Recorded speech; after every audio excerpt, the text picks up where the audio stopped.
Well, Genesis chapter 30. And did you read this chapter? Oh my. Where do you start? Well, did you hear about the rich man who had pity on two poor sisters? He married both women. Afterwards, he boasted, "That was mighty bigamy." That was mighty bigamy. Hey, nobody knew the perils of multiple wives more than Jacob. He married Leah, then he married Rachel, then he had children with Rachel's maid Bilhah, then later with Leah's maid Zilpah. What was this man thinking? He set himself up for double trouble. From the beginning, God's plan for marriage was one man and one woman in a lifelong relationship. But how quickly standards get compromised in a fallen world. Culture compromises and shortcuts get taken. Fallen humans act as if they know more than God. And society devolves in its quality of life. This happened in the days of the Hebrew patriarchs. Multiple wives and concubines and baby maids convoluted what God envisioned for healthy families. And Jacob's dysfunctional family was the quintessential example. And this is a warning to people today who want to redefine marriage and family. Folks are discarding the nuclear household to experiment with different configurations of family life these days. And yet modern families are nothing new. They have been tried and they have failed. If you doubt the wisdom of God's original design for family, just read Jacob's story. This man lived and his children were raised among 4 warring women. Genesis 30 begins. Now, when Rachel saw that she bore Jacob no children, Rachel envied her sister and said to Jacob, "Give me children or else I die." Oh boy. Jacob's once beloved Rachel desperately wants a baby, and she blames her lack of one on her husband Jacob. Now realize, in antiquity, barrenness was seen as a divine curse. Childless meant unloved by God. And I hope you never draw that unbiblical conclusion. For God never ties proof of His love to our circumstances. It's the cross. It's our embrace of Jesus. This is the proof of His love for us. But Jacob's anger was aroused against Rachel, and he said, "Am I in the place of God who has withheld from you the fruit of the womb?" So she said, "Here is my maid Bilhah. Go into her, and she will bear a child on my knees, that I also may have children by her." Surrogate motherhood was common in the ancient world. You remember this was how Abram and Sarah tried to solve their barrenness with their maid Hagar. That too got them into trouble. Well, then she gave her Bilhah, her maid, as wife, and Jacob went into her. And Bilhah conceived and bore Jacob a son. Then Rachel said, "God has judged my case, and He has also heard my voice and given me a son." Therefore she called his name Dan, which means judge. In Rachel's mind, this son was God's vindication on her life. She concludes, "God has approved of me." Now verse 7. And Rachel's maid Bilhah conceived again and bore Jacob a second son. And then Rachel said, "With great wrestlings I have wrestled with my sister, and indeed I have prevailed." See, this childbearing in this family had devolved into a competition between sisters. She called his name Naphtali, which means my wrestlings. Oh my. And now the baby battle really rages. When Leah saw that she had stopped bearing, you remember in Genesis 29, Leah had birthed 4 sons, Reuben, Simeon, Levi, Judah. But now to keep up with her sister, she takes Zilpah, her maid, and gives her to Jacob as wife. And Leah's maid Zilpah bore Jacob a son. And then Leah said, "A troop comes." So she called his name Gad, which means troop. Leah vows that her maid is now going to have an army of babies. We're going to one-up that Rachel. This is a real baby shootout now. And Leah's maid Zilpah bore Jacob a second son. Then Leah said, I am happy, for the daughters will call me blessed. So she called his name Asher, which means happy. But trust me, Leah is the only person in this dysfunctional family who is happy at this time. Verse 14, the plot thickens. Now Reuben went in the days of wheat harvest and found mandrakes in the field. Now this term mandrake, it literally means love apples. This was a plant with dark leaves. It often had blue and yellow blossoms. The ancients believed that these mandrakes enhanced sexual fertility. Now Reuben brought them to his mother Leah, trying to help her out. Then Rachel said to Leah, please give me some of your son's mandrakes. But she said to her, is it a small matter that you have taken away my husband? And boy, can't you hear the jealousy? That comment is rife with jealousy. Would you take away my son's mandrakes also? And Rachel said, therefore he will lie with you tonight for your son's mandrakes. And this is how desperate Rachel is to bear a child and to keep up with Leah. She sells her husband's affections for the night for what she thinks is a fertility drug. So when Jacob came out to the field in the evening, Leah went out to meet him and said, you must come in to me, for I have surely hired you with my son's mandrakes. Oh boy. And he lay that night with her. And God listened to Leah, and she conceived and bore Jacob a fifth son. Leah said, God has given me my wages because I have given my maid to my husband. And so she called his name Issachar, which means hire. Leah feels vindicated for what she's done, but imagine how Rachel now feels. She trades a night with Jacob for the mandrakes. She gets the fertility meds, but Leah gets pregnant. That is not how it's supposed to work. Then Leah conceived again and bore Jacob a sixth son. And Leah said, God has endowed me with a good endowment. Now my husband will dwell with me because I have borne him six sons. And so she called his name Zebulun, which means dwelling. Afterwards, she bore a daughter and called her name Dinah. And you got to have pity on this little girl. This little girl now gets added to this messy, disordered family. Of course, the reason for this chapter, with its drama and dysfunction, is to introduce us to the founding fathers of the nation Israel's 12 tribes, which should encourage us.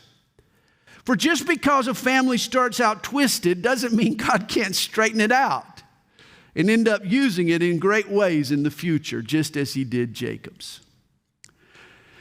You remember Rachel's problem was that she forgot that our timing is not always God's timing. Verse 22. Then God remembered Rachel, and God listened to her and opened her womb. And she conceived and bore a son and said, God has taken away my reproach. So she called his name Joseph, which means Yahweh has added. And she said, the Lord shall add to me another son, and that he did. Many years later, Rachel births Benjamin, her second son, but at a steep price.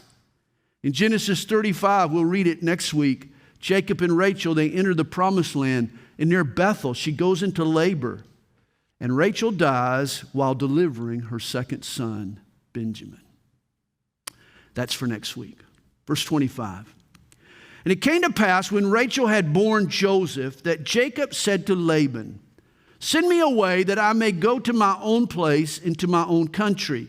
Give me my wives and my children for whom I have served you, and let me go, for you know my service which I have done for you. It's time for Jacob and his family to head back to the promised land, back to Canaan from where he had come. And Laban said to him, please stay if I have found favor in your eyes, for I have learned by experience that the Lord has blessed me for your sake. Then he said, name me your wages and I will give it. In other words, Laban asked his son-in-law, now tell me, what is it going to take to keep you around a little while longer? You've been a blessing to me. So Jacob said to him, you know how I have served you and how your livestock have been with me. For what you had before I came was little, and it is now increased to a great amount. The Lord has blessed you since my coming. And now when shall I also provide for my own house? So he said, what shall I give you? And Jacob said, you shall not give me anything. In other words, I only want what I've earned. If you will do this thing for me, I will again feed and keep your flocks. Let me pass through all your flock today, removing from there all the speckled and spotted sheep, and all the brown ones among the lambs, and the spotted and speckled among the goats, and these shall be my wages. He wants a cut of the herd. In the Middle East to this very day, most sheep are white, and most goats are brown or black. Solid pigmentation was a dominant trait. Speckled and spotted was less common and indicated a recessive gene. And so, if Laban gets the solid colored herd, he will fare better. But Jacob says, so my righteousness will answer for me in time to come. I'm trusting God to even this out. When the subject of my wages comes before you, every one that is not speckled and spotted among the goats and brown among the lambs will be considered stolen if it is with me. And Laban said, oh, that it were according to your word. See, Laban realized, he's a shrewd businessman, remember. He realizes that Jacob's deal is going to greatly benefit him.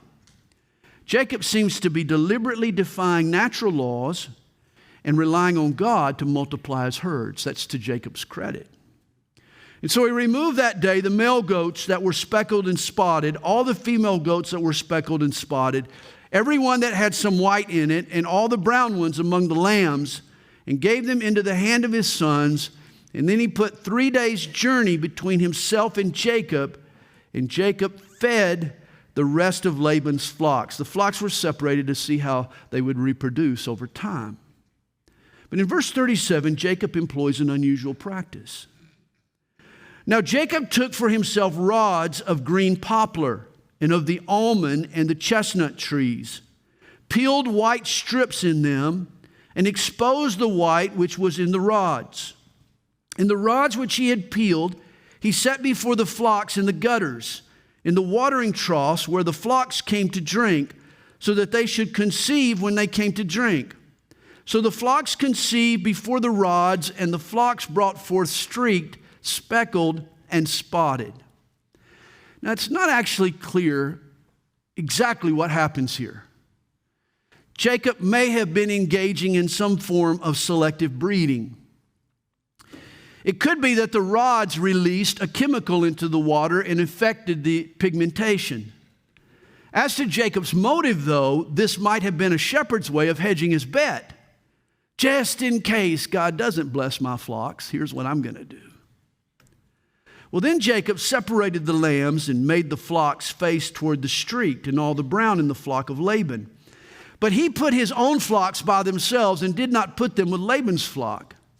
And it came to pass, whenever the stronger livestock conceived, that Jacob placed the rods before the eyes of the livestock in the gutters, that they might conceive among the rods.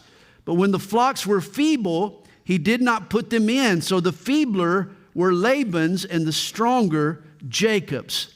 And thus the man became exceedingly prosperous. In the Hebrew it renders it, and the man burst out exceedingly, exceedingly.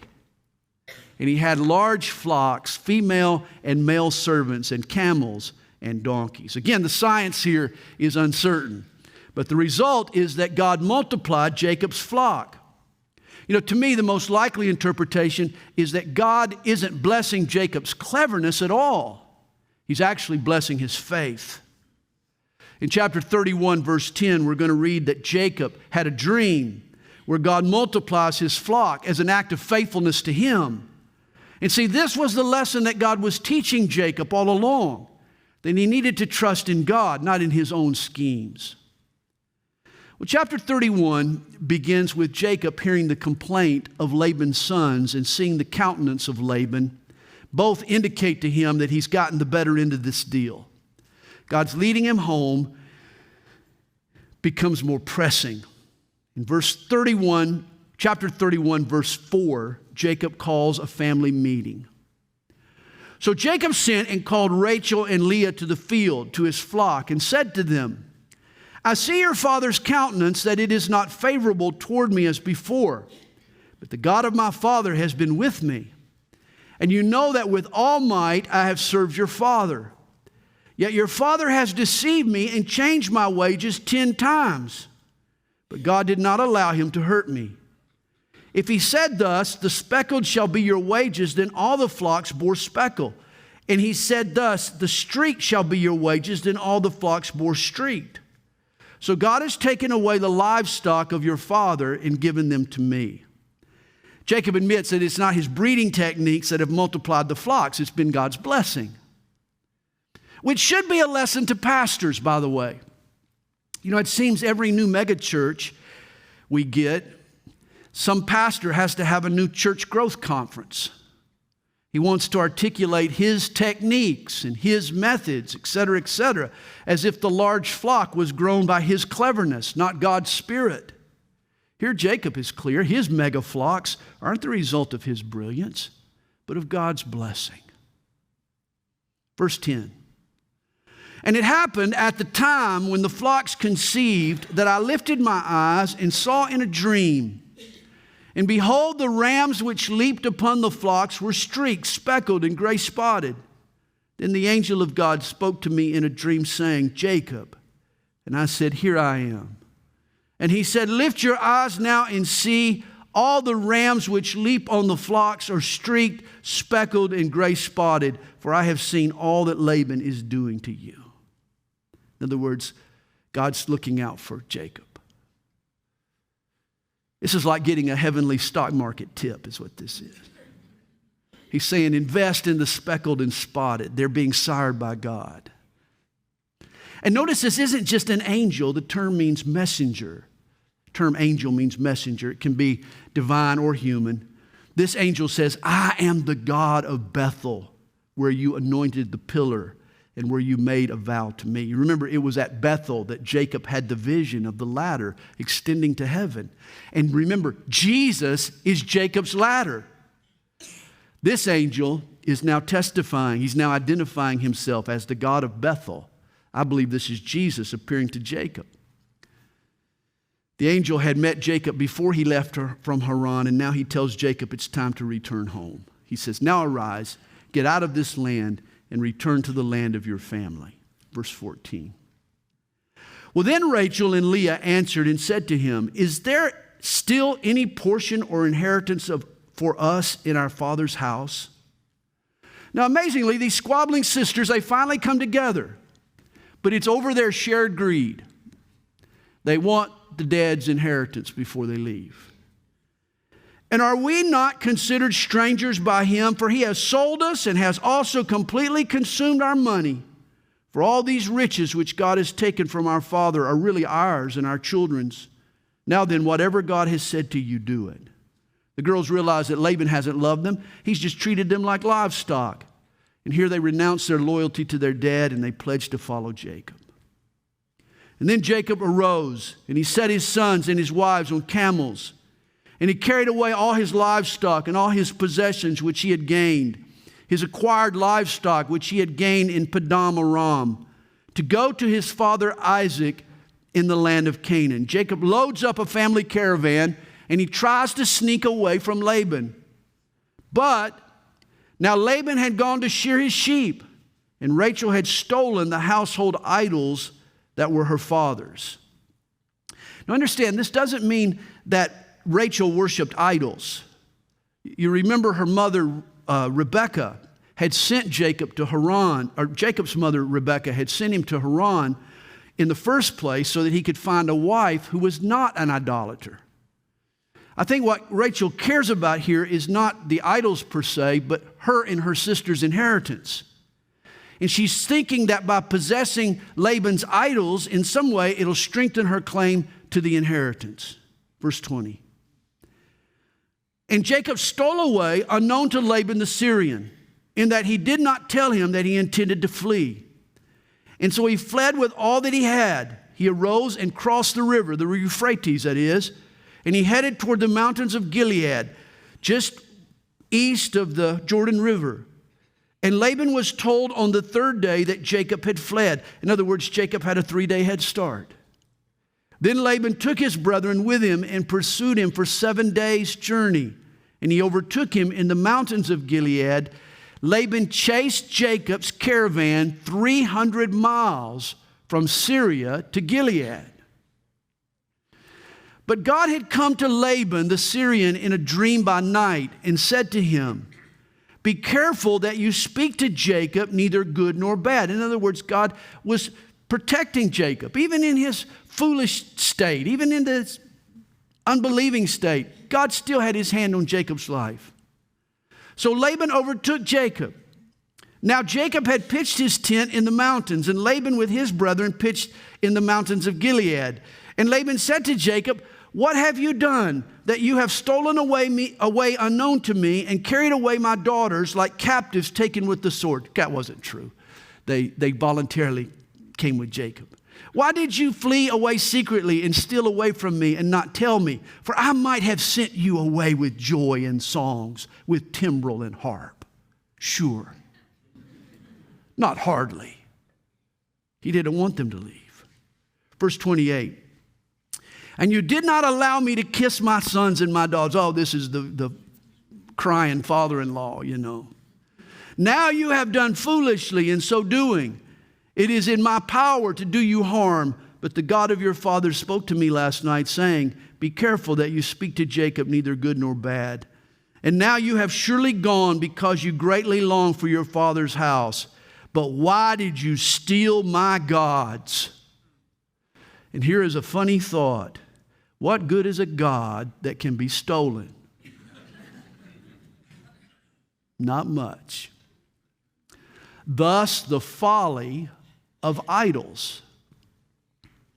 Last week, I heard one of our presidential candidates make the comment, "You don't have to abandon your faith to vote for abortion rights." Well, if your faith is in a God that can be stolen and hidden, then maybe so. You can use a false God for selfish and for self-serving purposes. You can put words in the mouth of an idol. You can make your idol say whatever you want it to say. But if your faith is in the Christian God, His word requires that we respect life in the womb. You don't hold a biblical faith in a living God without upholding the sanctity of life. A real God can never be hijacked. And then Jacob answered and said to Laban, "Because I was afraid, and I said, perhaps you would take your daughters from me by force. With whomever you find your gods, do not let them live. In the presence of our brethren, identify what I have of yours and take it with you." Jacob worshiped the true God, and he had no use for Laban's idols, nor for their worshipers. But he didn't know, verse 32, for Jacob did not know that Rachel had stolen them. And Laban went into Jacob's tent, into Leah's tent, and into the two maids' tents. In other words, he searched around frantically, and he did not find them. Then he went out of Leah's tent and entered Rachel's tent. And now Rachel had taken the household idols, put them in the camel's saddle, and sat on them. And Laban searched all about the tent, but did not find them. And she said to her father, "Let it not displease my lord that I cannot rise before you, for the manner of women is with me." Oh, this Rachel. My, oh my. This Rachel has been with Jacob for too long. She has turned into a schemer herself. You know what she's saying here? She's saying, "I can't get off this camel." And she blames it on her time of the month. What father is going to question that? And he searched, but he did not find the household idols. And this all angers Jacob. He's been falsely accused now, he thinks. If any contraband was found, show us the evidence now, he says.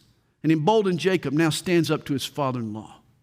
And in the next few verses, I'm just going to summarize them. Jacob recounts the faithful shepherd that he's been for 20 years. That he's been out there delivering baby sheep, and he's endured predators and thieves, and he's cared for Laban's flocks despite the drought and the frost and the sleepless nights. He served 14 years for his wives and 6 years for Jacob's flocks. And yet Laban had lied to him. In fact, he'd changed his wages 10 times, he says. And then Jacob says in verse 42, unless the God of my father, the God of Abraham and the fear of Isaac had been with me. Surely now you would have sent me away empty-handed. God has seen my affliction and the labor of my hands and rebuked you last night. In other words, if God hadn't defended me, I would have left you bankrupt. And notice this unusual name for God that gets mentioned here in verse 42. Jacob calls God the fear of Isaac. Isn't that interesting? You recall when Isaac blessed the younger over the older, it hit him in that moment that God had kept the promise, but not because of him, in spite of him. You remember that? This created in Isaac a deep fear or respect for God's sovereignty, that ultimately God's will gets done with us or without us. Verse 43, and Laban answered and said to Jacob, these daughters are my daughters, and these children are my children, and this flock is my flock. He's standing up to his father-in-law now. All that you see is mine. But what can I do this day to these my daughters or to their children whom they have borne? And here's a classic case of an overbearing in-law. I mean, Laban ignores Jacob's role in siring his sons. He lays claim to his family. He said, this is my family. No, it's not. It's my family. This is why God said to married couples in the beginning, leave your father and your mother and cleave to your wife. If you've got meddling in-laws, you are wise in seeking a separation sooner rather than later. Laban concedes, now therefore come, let us make a covenant, you and I, and let it be a witness between you and me. So Jacob took a stone and set it up as a pillar. Then Jacob said to his brethren, gather stones, and they took stones and made a heap. And they ate there on the heap, and Laban called it Jegar Sarahutha. But Jacob called it Galeed. Both names mean heap of witness. Laban's is Aramaic, Jacob's name is Hebrew. And Laban said, this heap is a witness between you and me this day. Therefore its name was called Galeed, also Mizpah. A lot of names getting thrown around. Because he said, may the Lord watch between you and me when we are absent from one another. Mizpah means watch. And Laban here is a skeptical father-in-law. He's basically saying to his son-in-law, may God watch you like a hawk. Keeping my eye on you, boy. Verse 50. If you afflict my daughters, or if you take other wives beside my daughters, although no man is with us, see God as witness between you and me. You mistreat my girls, God's going to get you. Can't blame Laban for that. Been there myself. And then Laban said to Jacob, here is this heap, and here is this pillar, which I have placed between you and me. This heap is a witness, and this pillar is a witness, that I will not pass beyond this heap to you, and you will not pass beyond this heap and this pillar to me for harm. Now this pile of rocks will be their border. And it's a wise move to set boundaries with domineering in-laws. If you're one of those in-laws, I hate saying this, but you need to back off. You need to let your kids live their lives. They're the ones that have made this. They have formed new family units. It's not your family anymore. It's their family. And they need to have the freedom to build their own lives. Now Laban continues, the God of Abraham, the God of Nahor, and the God of their father judge between us. And Jacob swore by the fear of his father Isaac. Then Jacob offered a sacrifice on the mountain, and he called his brethren to eat bread. And they ate bread and stayed all night on the mountain. And early in the morning, Laban arose and kissed his sons and daughters and blessed them. He finally gets to kiss them goodbye. And then Laban departed and returned to his place. Now realize, Jacob's 20 years in Haran have humbled him. Remember, he left Canaan a double-crosser. He double-crossed Esau. And now he's returning, having been double-crossed himself by Laban. It started with Rachel and Leah, and yet Laban had changed his wages 10 times, he said.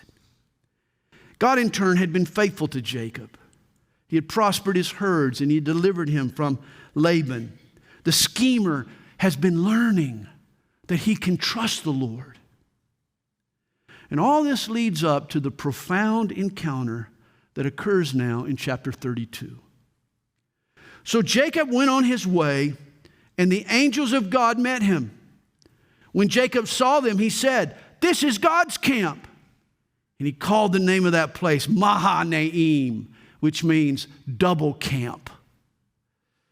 Jacob had pitched his tent, and he had made physical camp. But here he learns that there is also a spiritual camp side by side his camp in the very same space that is occupied by angels assigned to his protection. And did you know if you're a child of God, angel armies camp with you as well? Hebrews chapter 1 verse 14 refers to angels as ministering spirits to the heirs of salvation. Does this mean there are guardian angels? Absolutely it does. Mine even works overtime. I keep him running. Verse 3. Now then Jacob sent messengers before him to Esau his brother in the land of Seir, the country of Edom. And he commanded them, saying, "Speak thus to my lord Esau. Thus your servant Jacob says, I have dwelt with Laban and stayed there until now. I have oxen, donkeys, flocks, and male and female servants. And I have sent to tell my lord that I may find favor in your sight." Now Jacob had left one adversary, Laban, but now he faces a confrontation with Esau. The last time, you remember, he had heard from Esau, his brother had vowed to kill him. But then the messengers returned to Jacob, saying, "We came to your brother Esau, and he also is coming to meet you, and 400 men are with him." And Jacob gets no indication as to Esau's thinking or his motive, just that he's coming to meet him with 400 men. And an army of 400 marching troops doesn't sound like the welcome wagon. Sounds like trouble. Jacob doesn't know what to expect from Esau. All he knows is that Esau has had 20 years now for his anger to boil. Jacob is scared, no doubt about it. And so he begins to divide his entourage in half. If one company is attacked, then that means the other company will be able to escape. And in verse 9, Jacob prays a prayer of protection. And I want you to notice 3 things about this prayer. I wish I could delve into it further, but just 3 things. Jacob's newfound humility, comes back a humble man. His honesty, straightforward with his feelings. And then when he prays God's promises, which is always a good way to pray. It's to remind God of his promises. And so Jacob said, "O God of my father Abraham and God of my father Isaac, the Lord who said to me, 'Return to your country and to your family, and I will deal well with you.' Notice this, 'I am not worthy of the least of all the mercies and of all the truth which you have shown your servant.'" It's a newfound humility. "For I crossed over this Jordan with my staff, and now I have become 2 companies. Deliver me, I pray, from the hand of my brother, from the hand of Esau." And he's honest, "For I fear him. I am scared to death, lest he come and attack me and the mother with the children. For you said, 'I will surely treat you well and make your descendants as the sand of the sea, which cannot be numbered for multitude.'" Save me, Lord, you've promised. Good prayer to pray. And so he lodged there that same night and took what came to his hand as a present for Esau his brother: 200 female goats and 20 male goats, 200 ewes and 20 rams, 30 milk camels with their colts. Didn't know there was such a thing as a milk camel, but I guess there is. 40 cows and 10 bulls, 20 female donkeys and 10 foals. This is a sizable peace offering he's about to make to Esau. And he sends it on ahead of him. Then he delivered them to the hands of his servants, every drove by itself, and said to his servants, "Pass over before me and put some distance between successive droves." In other words, let's spread this out. It'll look more impressive if it comes to him in waves. And he commanded the first one, saying, When Esau, my brother, meets you and asks you, saying, to whom do you belong and where are you going? Whose are these in front of you? Then you shall say, they are your servant Jacob's. It is a present sent to my lord Esau, and behold, he also is behind us. And then he instructs the second wave and the third wave of the servants to do the same. Jacob is going to send waves of welcome, hoping to gradually soften his brother Esau's heart toward him. He's going to sleep in the camp that night, but the next day he knows he's going to meet his brother. The only problem, again, he's trusting in his own manipulations rather than in God. And this is Jacob's perpetual sin.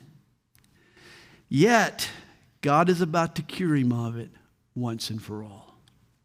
Verse 22. And he arose that night and took his 2 wives, his 2 female servants, and his 11 sons, and crossed over the ford of Jabbok. The name means emptying. On the one hand, the Jabbok was just a stream that emptied into the Jordan River, but the name is prophetic.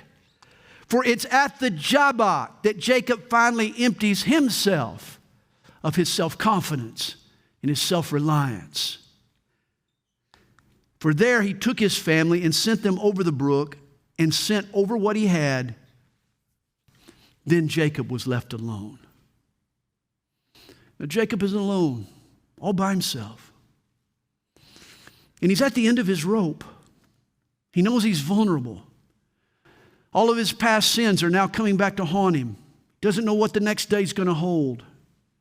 He's worried that at any time Esau might jump out of the bushes and attack him. And this time, Mama won't be there to save him. No. Jacob is now solely dependent on God. He faces the dark of the night and the uncertainty of tomorrow with only faith at his disposal. You see, it's at this brook called emptying that Jacob empties out himself and finally sees the face of God. For then Jacob was left alone, and a man wrestled with him until the breaking of day. And I'm sure I know what happened. At first, Jacob thought it was Esau. His brother's trying to kill him with his bare hands.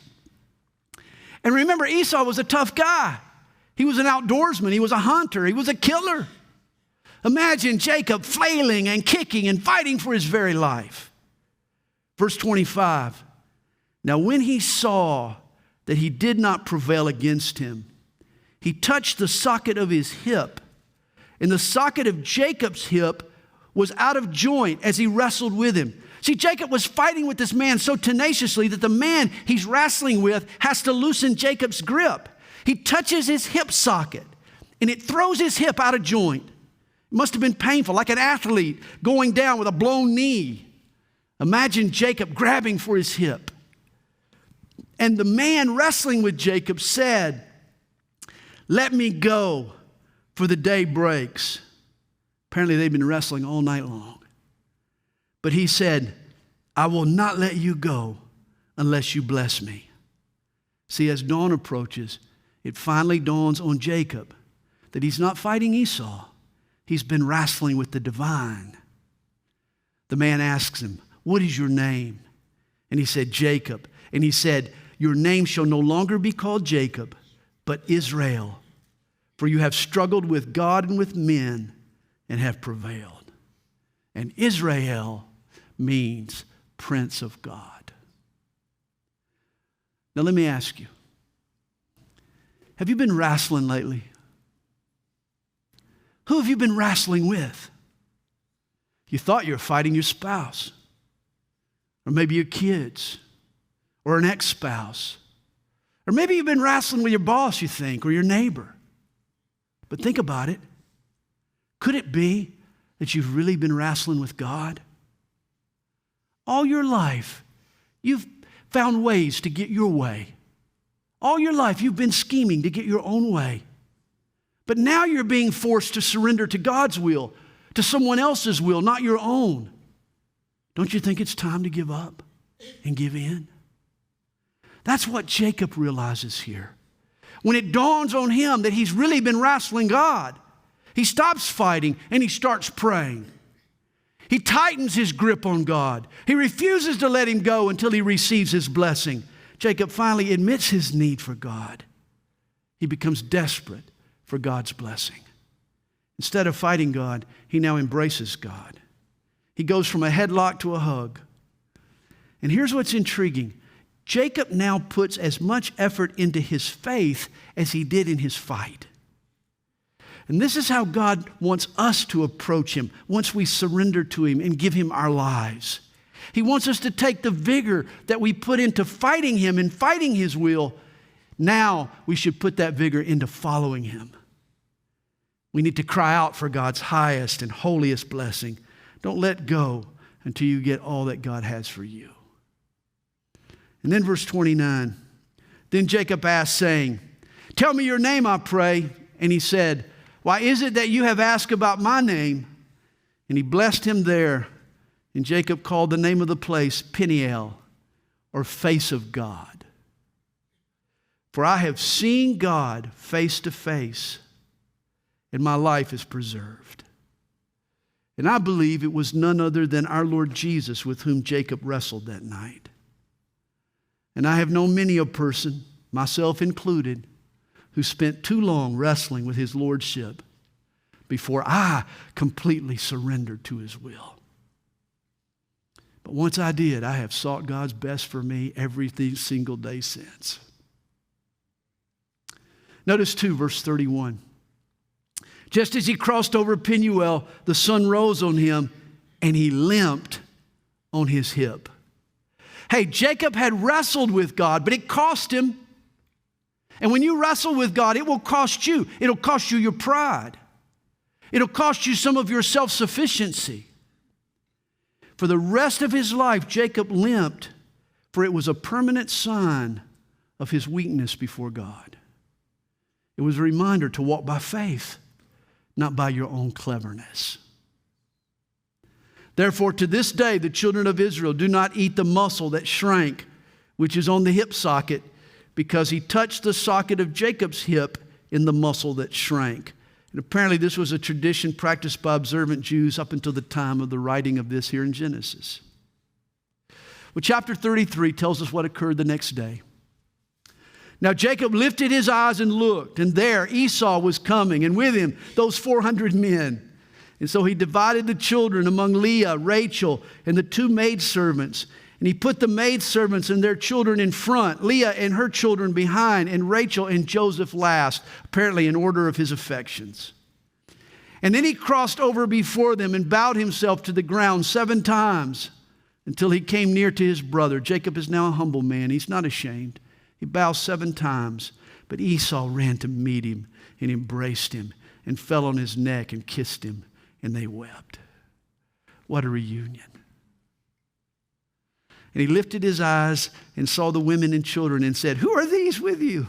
And he said, the children whom God has graciously given your servant. And God is now restoring a broken family. Isn't it beautiful? Verse 6. And then the maidservants came near, they and their children, and bowed down. And Leah also came near with her children, and they bowed down. And afterward Joseph and Rachel came near, and they bowed down. And then Esau said, what do you mean by all this company which I met? He's talking about the waves of gifts that had been sent to him. And Jacob said, these are to find favor in the sight of my Lord. But Esau said, I have enough, my brother. Keep what you have for yourself. And Jacob said, no, please. If I have now found favor in your sight, then receive my present from my hand, inasmuch as I have seen your face as though I had seen the face of God, and you were pleased with me. Jacob realizes the former hostility with Esau was his fault. See, Jacob's biggest enemy wasn't his brother, it was himself. That could be your biggest enemy. It's amazing. When a man makes peace with God, peace with his brother will ultimately follow. Jacob is so grateful for what God has done. In verse 11, he begs Esau to take his gift. He takes it, and he wants to travel with Jacob. Though their reunion was sweet, Jacob knows spiritually he and his brother are headed in different directions. There's no need for them to travel together. They've made peace. Now they can move on. And so in verse 15, Esau said, now let me leave with you some of the people who are with me. Wait a minute now. We don't want to start this again. Unwanted people in the family. But he said, what need is there? Let me find favor in the sight of my Lord. And so Esau returned that day on his way to Seir, and Jacob journeyed to Succoth, built himself a house, and made booths, that is, shelters, for his livestock. Therefore, the name of the place is called Succoth, or booths. And then Jacob came safely to the city of Shechem, which is in the land of Canaan, when he came from Padan Aram, and he pitched his tent before the city. Now Jacob made a wise decision to separate himself from Laban, and then again from Esau. But as we'll see, he makes a poor decision here by settling near this pagan city of Shechem. We'll find that out next week. And he bought the parcel of land where he had pitched his tent from the children of Hamor, Shechem's father, for 100 pieces of money. And then he erected an altar there and called it El Elohi Israel, which means God, the God of Israel. And for the very first time, look at it, Jacob builds an altar. Abraham had built altars everywhere, but for the very first time now, after wrestling with God, Jacob has surrendered. And he builds an altar, and he becomes a worshiper. Are you a worshiper?